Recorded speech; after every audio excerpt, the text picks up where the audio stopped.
carbone naturel. Les tourbières sont cruciales pour ralentir le réchauffement climatique.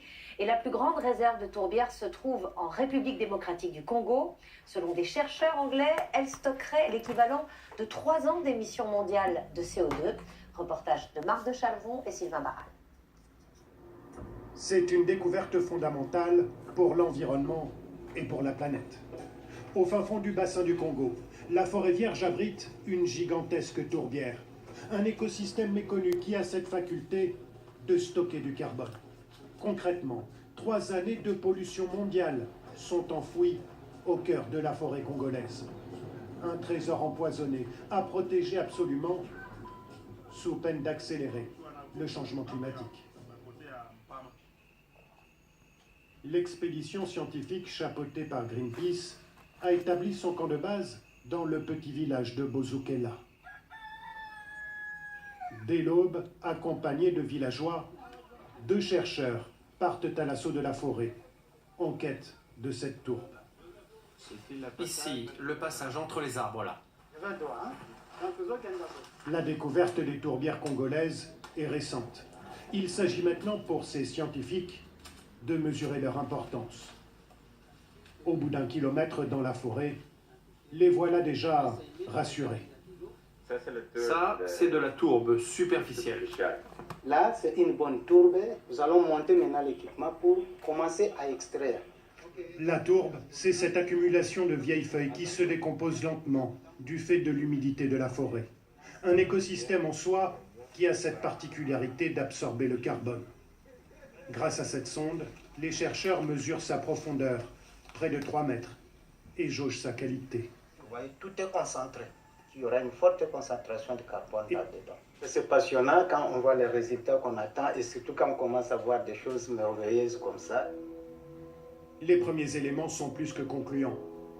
Tout porte à croire que les prévisions des scientifiques sont exactes.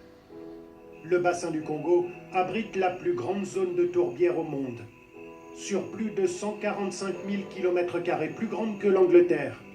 Un puits de carbone, un des poumons de la planète, mais aussi potentiellement une bombe à retardement.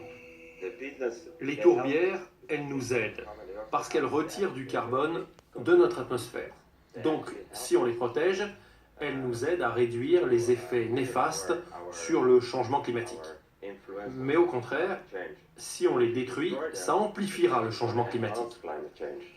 Sans forêt, pas de tourbière, d'où la nécessité absolue de la protéger. Or, au Congo, la forêt, c'est d'abord une ressource exploitée. Le bois est coupé puis vendu. On peut le voir tout le long du fleuve. 1 mètre cube peut se vendre plus de 100 €, presque un mois de salaire moyen au Congo. Cet arbre est un molongo. Tout le monde en achète, mais nos plus grands clients sont des Chinois. Mais le vrai danger pour les tourbières vient de l'exploitation industrielle, car l'État congolais vend sa forêt.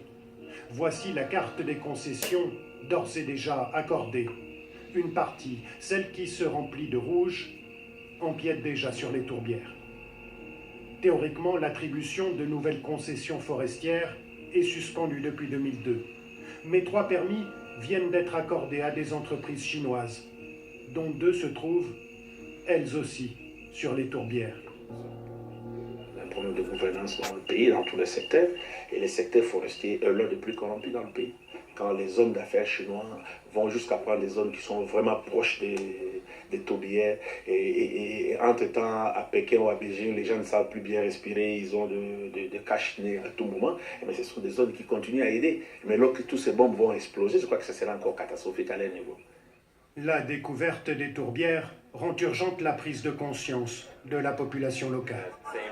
C'est important de protéger les tourbières. Un argument qui n'est pas forcément simple à accepter. Nous faisons des arbres, nous les vendons, en échange avec l'argent, les Chinois viennent acheter. Alors, vous nous demandez de garder ces tourbières, de ne pas déforester. Alors nous, qui vivons de ces arbres, qu'est-ce que nous allons bénéficier? Arriver à intéresser les habitants de la région, les transformer en gardiens de la tourbière.